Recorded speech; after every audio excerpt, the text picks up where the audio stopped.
Hello दोस्तों, अब हम अपने नेक्स्ट टॉपिक के पहुंच चुके हैं, जहां पे हम बात करेंगे कंडीशनल स्टेटमेंट्स की जावा में कि कंडीशनल स्टेटमेंट्स क्या होते हैं और कैसे हम इस पे कोडिंग कर सकते हैं। तो देखो, कंडीशनल स्टेटमेंट्स होते हैं जब भी हमें कोई कंडीशन जो है वो मैच करानी होती है। जैसे कि अभी हमने पिछले कोड में इफ़ एल्स का यूज़ किया था, तो वो क्या था कि हम एक कंडीशन मैच करा रहे थे। अगर ये चीज़ सही है तो ये कोड एग्जीक्यूट होना चाहिए, अगर ये चीज़ सही नहीं है तो हमें दूसरा कोड एग्जीक्यूट करना है।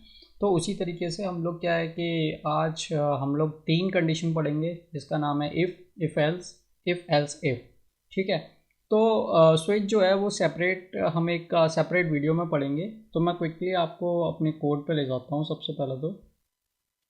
और यहाँ पे अगर मैं आपको दिखाऊं कि ये मैं जो अंदर system dot out dot print L N है, इसको मैं थोड़ा सही कर देता हूँ सबसे पहले तो।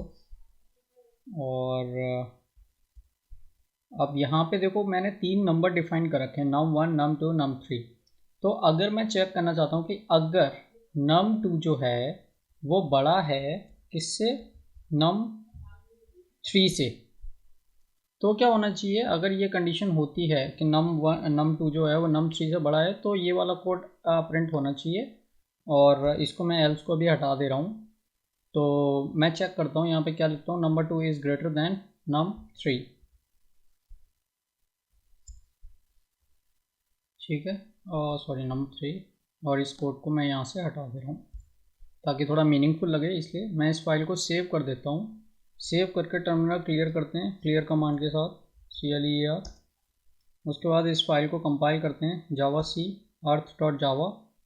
ये देखो यहाँ पे कोड जो है कंपाइल हो गया सक्सेसफुली। अब इस कोड को एग्जीक्यूट करूँगा, तो एग्जीक्यूट करने के लिए क्या कमांड है हमारा, जावा अर्थ, मतलब जावा और फाइल का नाम। ठीक है।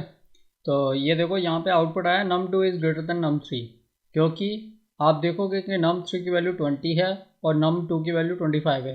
तो num2 मेरा जो है वो सही है। अगर मैं यहाँ पे अगर मैं क्या करूँ कि कंडीशन को और चेंज करना चाहूँ कि अगर num1 जो है वो num3 से बड़ा होना चाहिए, तो देखो num1 5 है, num3 20 है। तो आपको क्या लगता है आउटपुट आएगा क्या। तो मैं पहले इस फाइल को सेव कर देता हूँ, फिर चेक करते हैं कि आउटपुट आता है कि नहीं। और इस फाइल को कंपाइल किया, तो देखो कंपाइलेशन में कोई दिक्कत नहीं क्योंकि सिंटैक्स हमारा सही है। अब क्या है कि मैं इस कोड को रन करता हूँ, तो देखो आप, तो कोई आउटपुट आया ही नहीं। क्यों नहीं आया, क्योंकि कंडीशन जो है ये गलत है, और गलत कंडीशन के लिए हमने कुछ डिफाइन ही नहीं कर रखा है।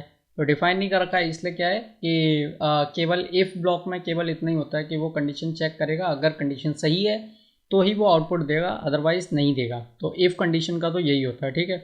अब नेक्स्ट वीडियो में हम लोग देखेंगे इफ़ एल्स क्या होता है। ठीक है। तो इफ़ जो है हमारा हो चुका है, तो मैं इसको